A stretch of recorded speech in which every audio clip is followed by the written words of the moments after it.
세무사님들의 그 고객 대표님들에게 사내근로복지금을 만들라. 본질은 사내근로복지기금이지 비용 처리가 본질이 아니기 때문에 사내근로복지금에 지금 제한을 받는 것의 문제점은 무엇이냐 하면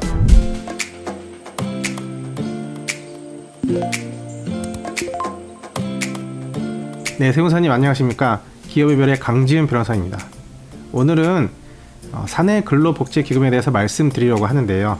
최근에 사내근로복지기금에 대해서 질문을 많이 해오셨습니다. 상황은 이런 것 같습니다. 세무사님들의 그 고객회사의 그 대표님들에게 찾아와서 사내근로복지금을 만들라 라고 제안을 하는 경우가 많은 것 같고요. 사내근로복지기금에 대해서 기본적인 내용은 세무사님들께서 이미 다 아신다고 생각을 하고 있고요. 그리고 많이 알고 실제로 얘기 나눠보면 그 기본적인 내용 자체는 아십니다. 그러니까 이 기본적인 내용 자체를 오늘 많이 말씀드리기보다는 지금 계속해서 권유를 받으시는 대표님들에게 어떤 방향으로 얻어벼서 해드리면 좋을지 그 부분을 말씀을 드리고자 합니다.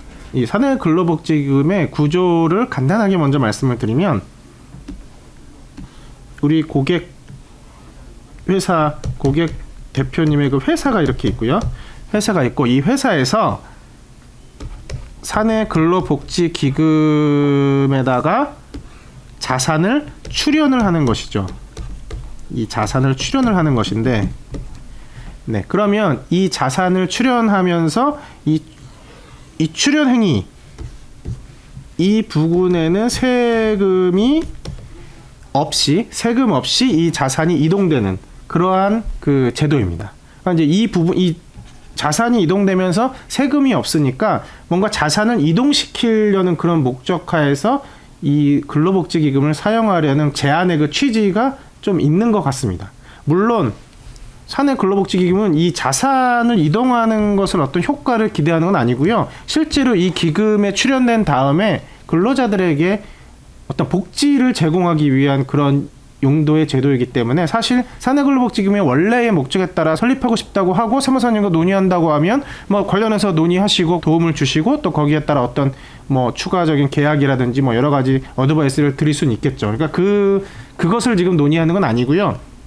어떤 이 사내근로복지기금을 이용해서 어떤 행위를 하려고 하는 제안을 받는 그런 상황에 대해서 말씀을 드리고자 하는 것입니다. 그러니까 근로복지기금의 구조는 일단 이렇고요. 이런 상황에서 이렇게들 많이 얘기하시는 것 같습니다. 출연금 법인세가 손비가 인정됐다. 출연금에 대해서 전액 비용을 처리할 수 있다라고 하면서 이제 많이 접근하는 것 같은데 이 부분에서부터 약간 좀 세무사님들께서 좀 대표님들에게 원래 비용 처리가 되던 부분이 있었다. 비용 처리가 안 되고 전혀 그러던 거를 새롭게 비용 처리를 뭔가 하는 그런 상황은 아니다라는 식으로 먼저 좀 정확하게 인식시켜 주실 필요가 있습니다. 비용 처리는 과거에도 어느 정도 됐었고 그리고 지금도 비용 처리가 전액된 거는 맞습니다만 그게 아주 그렇게 엄청나게 이것 때문에 사내근로복지금을 해야 된다. 그런 사안은 아닌 것이죠. 일단은 그 부분에 대해서 먼저 많이 접근을 하는 것 같은데 본질은 사내근로복지기금이지 비용 처리가 본질이 아니기 때문에 그 부분을 먼저 대표님들에게 인식을 한번 시켜주실 필요가 있습니다. 그리고 사내근로복지기금과 관련해서는 과거에는 신탁을 이용해서 뭔가 그 자산을 이동시키는 그런 솔루션이 있었습니다. 그런데 지금은 이 부분은 저도 예전에 방송으로 한번 법률적으로 문제가 많다고 한번 말씀드린 적이 있고요. 그리고 계속해서 법률적으로 문제가 많다고 지적을 드리긴 했었는데 이제는 이 신탁을 이용한 솔루션은 별로 이용을 하지 않는 것 같습니다. 법률상 문제가 많기도 하고요. 그래서 오늘 신탁을 이용한 솔루션을 설명을 드리지는 않겠습니다만 여기서 첫 번째 포인트는 만약에 세무사님들의 그 고객회사 중에서 사내근로복지기금과 신탁을 연계한 솔루션이 있다고 하면서 혹시 세무사님들께 여쭤보신다고 하면 신탁을 이용한 솔루션은 법적으로 문제가 굉장히 많고 그리고 저에게 만약에 연락을 주시면 이 신탁을 이용한 솔루션의 문제점과 그 내용에 대해서 제가 자세하게 안내를 해드리겠습니다. 그러면 사내근로복지금에 지금 제한을 받는 것에 그 문제점은 무엇이냐 하면 이 사내근로복지금 자체를 운영하는 게 아니라 사내근로복지기금을 설립해서 어떠한 원하는 효과를 이루고자 하는 데에 문제가 있습니다. 그것도 효과를 이루기 위해 설립한다고 하는 것인데 과연 그 효과가 제대로 달성됐을지가 의문인 것입니다. 그래서 사내근로복지기금에 대해서 세무사님들께 질문하실 때 세무사님들께서는 첫 번째로 꼭 이 말씀을 주십시오. 사내근로복지기금이 법인이고 어떤 인적 구성을 가지고 이런 수많은 서식이 필요하고 회사가 하나 설립되는 것이기 때문에 운영하고 관리하는 것이 가능할 것인지 그거를 꼭 좀 대표님들께 말씀해 주시기 바랍니다. 실제로 가능하지 않습니다. 이 회사가 하나의 회사를 설립을 하고 기장을 하고 재무제표를 만들고 주주총회 같은 그런 서류를 만들어서 운영을 하고 또 하나는 근로복지기금이기 때문에 고용노동부의 그 관리 감독을 받는데 신고 그리고 뭐 운영사항 보고서 뭐 이런 것들 회의록 뭐 산출 내역서 뭐 발급 명세서 뭐 이런 수많은 서류들을 보고를 해야 되고 시시때때로 뭐 제출을 해야 되고 안 하면은 뭔가 과태료를 물거나 또 심하면은 뭐 여러 가지 다른 제재를 받을 수 있는 그런 상황, 운영한다는 게 그런 상황인 것입니다. 그런데 과연 사내근로복지금을 설립을 하는데 원래 이 복지를 위해 설립하는 게 아니고 어떤 특정한 어떤 의도나 목적을 가지고 그 효과를 이루려고 도구로 설립을 했다고 하면 그 효과를 이루는 것은 변론으로 하고 이 기금 자체를 제대로 운영할 능력이나 어떤 의사나 그런 것이 없을 것입니다. 이런 것을 알고 계시는지 그리고 알고 계시면서 할 수 있는지 그 부분을 세무사님들께서 꼭 확인을 해 주셔야 됩니다. 왜냐하면 대표님들에게 제안할 때 사내근로복지금 설립한 다음에 굉장히 뒤에 일이 많고요 복잡합니다라고 절대 얘기를 안 할 거예요. 안 하니까 설립을 하시죠. 대표님들께서. 그걸 알면 설립을 안 할 겁니다.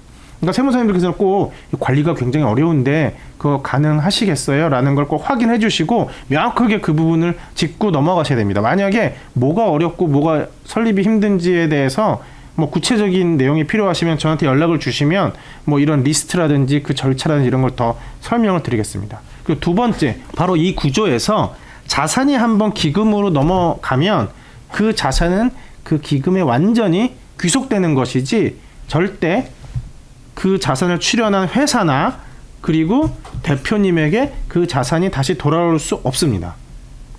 그러니까 이 부분이 대표님들이 명확하게 아시고 계시는지가 의문입니다. 사실은 그 자산을 이 기금에다가 넘기는 이유는 어떤 명의신탁 주식의 해소 또는 어떤 뭐 가지급금이나 어떤 문제가 있는 어떤 자산을 기금에다가 넘기려고 하는 그런 의도나 목적이 대부분이거든요. 근데 그 넘긴 명의신탁 주식을 예를 들어 기금에 넘긴 다음에 그 주식이 계속 기금에 있고 절대로 회사나 대표님에게 다시 돌아올 수 없다, 원칙적으로 돌아올 수 없다는 것을 알고 계신다고 한다면 이게 해결 방법으로서는 그렇게 썩 좋은 해결 방법은 아닐 것입니다. 그런데 아마도 이게 다시 돌아올 수 있다든지 또는 회사로 어떤 식으로든 다시 이렇게 뺄 수 있다든지 아니면 뭐 다른 식으로 관련된 분들에게 뺄 수 있다든지 하는 식으로 아마 잘못된 제안이 갔을 가능성이 큽니다. 그래야 이 사내근로복지기금을 솔루션으로 선택을 하거든요.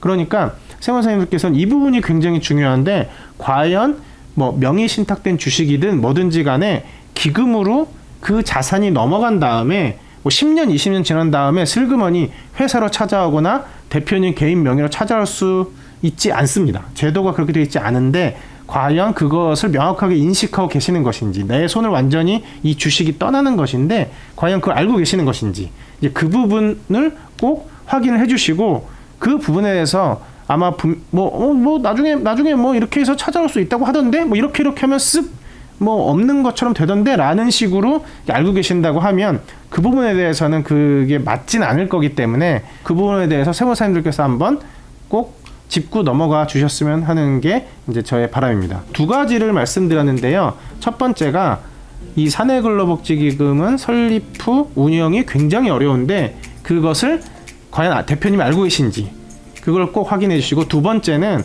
자산이 기금에 귀속된 다음에는 다시 돌아올 수가 없는데 그것을 과연 대표님이 정확하게 알고 계신지 그 두 부분을 물어보시고 만약에 그 부분에서 정확하게 알고 계시지 않다고 하면 그 부분에 대해서는 좀 더 강하게 좀 조언을 해드릴 필요가 있을 것 같습니다. 그리고 추가로 구체적인 사항에서 이렇게 제안을 받았다고 하는데 어떻게 생각하나요? 라고 연락을 해주시면 제가 또 구체적인 사안에 대해서도 추가로 더 말씀을 드릴 수가 있을 것 같습니다. 관련해서 연락할 사항이 있으시면 언제든지 연락 주시기 바랍니다.